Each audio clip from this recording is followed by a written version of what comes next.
Bonjour à tous, je m'appelle Aurélie. Mon travail consiste à vous accompagner dans l'évolution de votre carrière. Après avoir constaté que de nombreuses personnes cherchent à découvrir de nouveaux métiers, j'ai décidé de partir à la découverte de salariés et de chefs d'entreprise qui acceptent de partager avec nous leur expérience. Chez Super Compétences, nous mettons notre expertise à votre service pour que vos projets prennent vie. Je suis très contente de vous partager l'enquête métier du jour. Vous êtes prêts? C'est parti! Bonjour à tous et bienvenue dans ce nouvel épisode. Je suis aujourd'hui en compagnie de Cédric qui va nous présenter le métier de setteur. Bonjour Cédric. Bonjour Aurélie, merci pour l'accueil. De rien, comment ça va? Très bien, très bien. Écoute, moi je suis ravie de t'accueillir et de découvrir donc ce métier aujourd'hui. Voilà, je suis très contente de t'accueillir aujourd'hui. Est-ce que tu peux commencer par te présenter, nous dire qui tu es et qu'est-ce qui t'a amené à faire ce métier? Oui, tout à fait. Écoute, moi, comme tu l'as dit, c'est Cédric. J'ai bientôt 45 ans, je suis marié, j'ai une petite fille de bientôt 11 ans et je travaille à la maison depuis maintenant 4 ans. 4 ans que je me suis reconverti, que j'ai quitté mon emploi de salarié où j'étais mécanicien sur machine-outil, travailleur en équipe de nuit. Du coup, je voulais sortir de cet environnement un peu chaotique, on va dire, que pour moi, voilà, travailler la nuit, c'était compliqué, travailler dans les produits un peu chimiques et tout, enfin bref. Donc du coup, j'ai voulu me diriger sur autre chose. J'ai fait du MLM, j'ai fait de l'affiliation, j'ai fait des formations pour créer des sites internet, etc. Et quand le Covid est arrivé, du coup, je suis resté pratiquement 1 an à la maison pour garder ma fille, parce qu'on pouvait, l'employeur pouvait nous faire cette joie, on va dire. Et du coup, j'ai dit, OK, j'ai commencé à travailler un petit peu pendant cette période-là et j'ai dit, c'est ça que je veux faire. Du coup, je suis tombé sur le métier de setteur. Entre guillemets, setteur, c'est un nouveau nom pour dire apporteur d'affaires, quelque part. Merci Cédric de cette présentation. Est-ce que tu peux du coup nous décrire ton métier? Qu'est-ce que tu fais? Comment tu l'exerces? Enfin, qu'est-ce que c'est le Ouais. setteur? En fait, le métier de setteur, c'est tout simplement de rentrer en discussion avec des personnes. Donc, principalement, je travaille avec des coachs ou des entrepreneurs qui veulent déléguer la partie acquisition client. Donc, ces coachs et entrepreneurs publient sur les réseaux sociaux, etc. Et moi, en fait, mon but, c'est de rentrer en conversation avec tous les gens qui gravitent autour de ces publications, autour des coachs et des entrepreneurs, pour comprendre leurs besoins. Donc, soit je fais du message écrit, soit je prends mon téléphone et je les appelle avec leur accord. On échange 5-10 minutes, je comprends leur situation, leurs besoins, et en fonction, je les envoie sur un appel avec le coach qui, lui, va en fait rentrer plus en détail dans le besoin et pour voir si son programme d'accompagnement peut les aider. D'accord. Juste pour préciser, parce que des fois on entend setter, des fois on entend closer, c'est deux choses différentes. Oui, c'est deux choses différentes. En fait, si tu veux, moi, je sélectionne un petit peu les personnes avant de les envoyer, si tu veux, sur un appel de closing avec le closer. D'accord. Alors, le closer, c'est un grand mot. Moi, j'aime bien dire que c'est quand même un coach parce qu'à la base, il essaye de comprendre la personne pour lui proposer une solution Ok. ou lui vendre une solution si tu préfères. Et donc, moi, mon rôle, en fait, c'est de discuter d'abord en amont avec la personne pour, entre guillemets, dans le jargon, la chauffer un petit peu, en fait, et l'envoyer sur le closer qui, lui, va plutôt vendre. Ok. Donc toi, tu es avant, Ouais, l'étape moi, d'avant. je suis dans l'étape d'avant. Ouais. Et ouais, t'assurer un petit peu que ça correspond à la recherche du coach ou de la personne qui a besoin Ouais. du client, quoi. Ouais, en fait, je suis là pour faire le pont, pour voir si les deux peuvent réellement travailler ensemble, que ce soit d'un côté le coach comme le client. Donc c'est un travail que tu réalises seul ou c'est un travail d'équipe? On va dire que c'est un travail d'équipe parce que déjà, tu travailles avec un coach, donc il faut comprendre sa mission, l'intégrer à tes valeurs aussi, et ensuite, soit tu renvoies les gens sur le coach parce qu'il n'y a pas de closer, soit tu renvoies les gens sur le closer. Donc là aussi, il faut qu'il y ait une part de discussion, de feeling entre nous. Donc oui, on travaille en équipe quand même. Quelles sont tes conditions de travail? Comment tu organises tes journées? Alors, c'est assez variable. Je dirais que mes journées sont organisées d'abord sur le planning familial. Donc ça c'est la joie de travailler à la maison. Et ensuite, du coup, je me mets des temps de travail, que ce soit sur l'ordinateur ou sur le téléphone, parce que j'alterne un peu les deux. Et là, en fait, à un moment donné, soit je vais travailler que sur Facebook, et là, je me prends 30 minutes, 1 heure à travailler que sur Facebook et à envoyer des messages depuis Messenger. Après, j'arrête un moment, je vais faire un tour pour m'aérer un peu la tête, histoire de dire de ne pas rester toujours assis devant l'ordinateur. Après, je prends une session de téléphone, comme ça, j'alterne un peu et c'est jamais les mêmes choses que je fais. Et du coup, après, j'alterne avec le téléphone, où là, je prends plutôt une demi-heure. Après, je me repose un peu parce que c'est quand même énergivore quand même. Au téléphone, il faut avoir l'énergie, il faut y aller dedans. Voilà à peu près mes journées, quoi. Tu finis tard le soir? Alors, je dirais que ça peut m'arriver de finir à peu près à 23 heures, mais ce qui est sympa, c'est que en fait, il y a des moments, tu essayes de voir quand est-ce que les gens sont le plus disponibles pour pouvoir discuter avec eux. Et j'ai remarqué qu'avec certaines personnes, ça répond plus facilement de 21 heures à 23 heures. Quand c'est comme ça, en fait, moi, généralement, je suis avec mon téléphone sur mon canapé. Et en fait, je fais mes messages avec le téléphone sur Instagram, par exemple.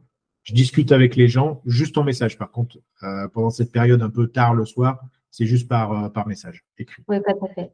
Et Non. le week-end? Et le week-end, c'est libre à chacun. Moi, je sais que je me mets une limite, que je ne travaille pas le samedi, dimanche. Des fois, je reprends un petit peu le dimanche soir parce que c'est plus tranquille. Là aussi, c'est pareil. Quand ma fille, après, elle va à l'école le lendemain, elle est couchée de bonne heure. Donc, je peux me permettre d'aller sur Instagram faire des messages. Voilà, mais sinon, oui, Sinon, c'est après, libre. c'est libre à chacun, mais voilà, C'est on ça. peut se mettre des limites quand même, quoi. Exactement, ouais. On pourrait travailler le week-end, hein. Personne ne nous l'interdit. Après, c'est niveau aussi familial, aspect aussi un petit peu, voilà, de garder un peu des valeurs. Faut pas rester tout le temps focus non plus sur le boulot, quoi, parce que après, la vie de famille, la vie sociale, l'empathie, quoi. Ok. Quels outils tu as besoin pour travailler? Principalement les réseaux sociaux. Donc, le premier outil, c'est mon téléphone. Le deuxième, c'est mon ordinateur.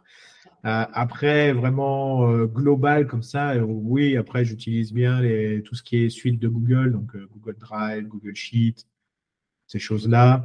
Calendly, forcément.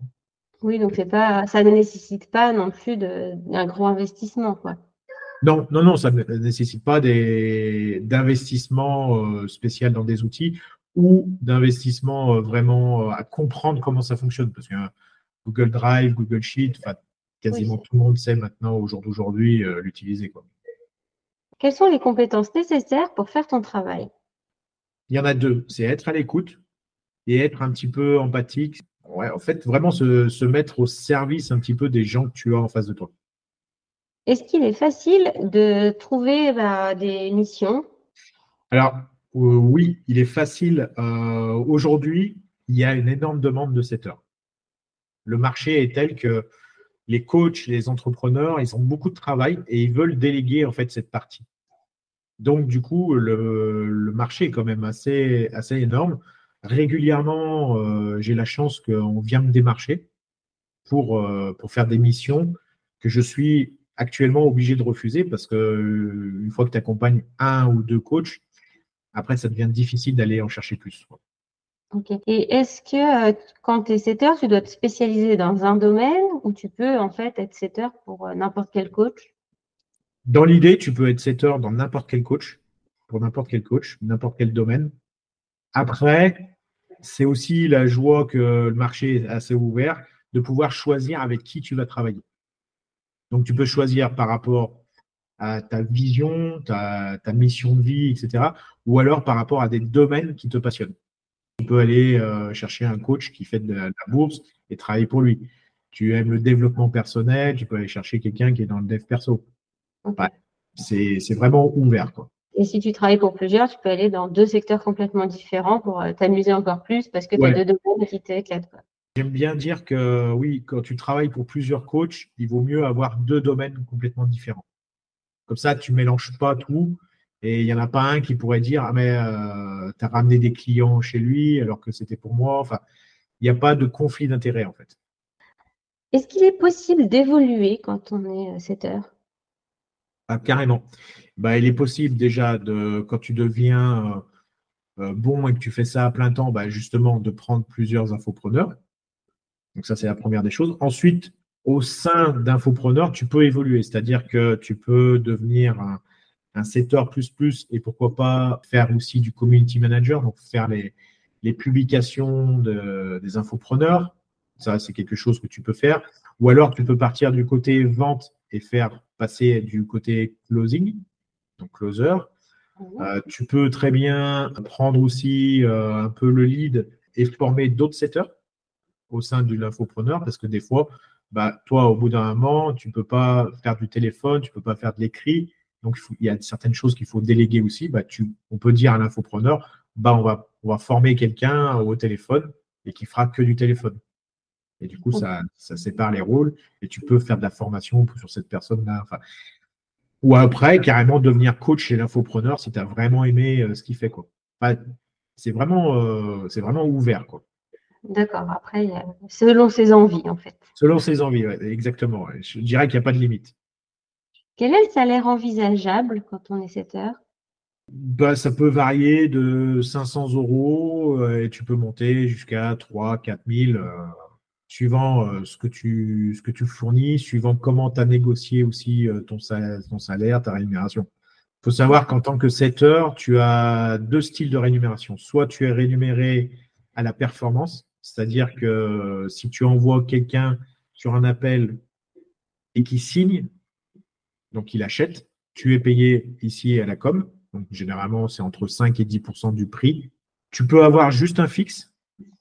Négocier un fixe, par exemple, quand tu démarres, dire à l'infopreneur, OK, je fais toute la partie setting, je ne prends pas sur les coms. Par contre, il me faut un fixe de 500 €, 1 000 € suivant le travail qu'il y a à faire. D'accord. Donc, c'est assez variable. Et le mieux, c'est en fait d'arriver de cumuler les deux, en fait, d'avoir un petit fixe et après des primes sur les ventes. D'accord, c'est possible aussi. Ouais, tout est possible. En fait. Selon comment on négocie, quoi. Ouais, suivant comment on négocie, le temps qu'on va vouloir y passer aussi. Et suivant après si on est bon ou pas bon, ou si vraiment on fait toutes les actions chaque jour qu'il y a à faire. Oui, parce que c'est délicat du coup, parce que son travail, il est un petit peu en fonction du closer, en fait, de la fin, quoi. Exact. Ouais, on dépend quand même de quelqu'un, effectivement. Donc, c'est pour ça que j'aime dire aux nouveaux qui démarrent le setting de négocier quand même un petit fixe, histoire de dire qu'on ne soit pas non plus dépendant du closer et que au bout d'un moment, en fait, on soit un peu perturbé parce que des fois, ça arrive que ça ne close pas. Du coup, qu'on n'ait pas de commission. Donc là, au moins, comme ça, on a quand même un petit fixe qui tombe et ça rassure tout le monde, quoi. Quel est le parcours pour faire ce métier? Alors, le parcours, pour le moment, c'est pas vraiment, comment dirais-je, Il n'y a pas de formation, il n'y a pas de il n'y a pas vraiment de formation ou quoi que ce soit. C'est un peu pour ça aussi que j'ai voulu monter, moi, mon programme d'accompagnement. Parce que, comme je te disais un peu plus tôt, en fait, il y a de la demande de recherche de setters. J'ai pas mal de coachs qui viennent taper à ma porte pour que je travaille pour eux. Donc, je me suis dit, pourquoi pas former des setters et comme ça pouvoir les positionner auprès de coachs qui viennent vers moi pour répondre à la demande, en fait, tout simplement. Oui, voilà, en suivant tes méthodes et voilà, qui fonctionnent. Ouais. Ok. Quel conseil tu pourrais donner à une personne qui veut s'orienter dans ce métier? Le conseil, c'est d'être passionné par ce que tu vas faire avec l'infopreneur que tu auras choisi. Faut vraiment choisir un domaine qui te passionne quand même. Okay. Je ne dis pas que c'est facile, je ne dis pas que ça roule tous les jours, donc il faut quand même avoir cette passion qui soit là, quoi. Très bien. Eh bien, merci beaucoup, Cédric, de nous plaisir. avoir présenté ton métier aujourd'hui. Et je pense qu'on a bien compris maintenant ce que c'était. Donc, merci beaucoup. Avec plaisir, ça marche. À bientôt. À bientôt. Merci d'avoir écouté ce podcast. Vous retrouverez les liens de notre invité du jour en description. Vous trouverez également l'enquête métier du jour en version PDF dans les notes de l'épisode. Si l'interview vous a plu, n'hésitez pas à la relayer autour de vous et de la noter sur votre application de podcast préférée. Vous pourrez retrouver l'ensemble de nos services sur supercompétences.fr. Si vous voulez partager votre métier, prenez contact avec moi pour que nous puissions en discuter.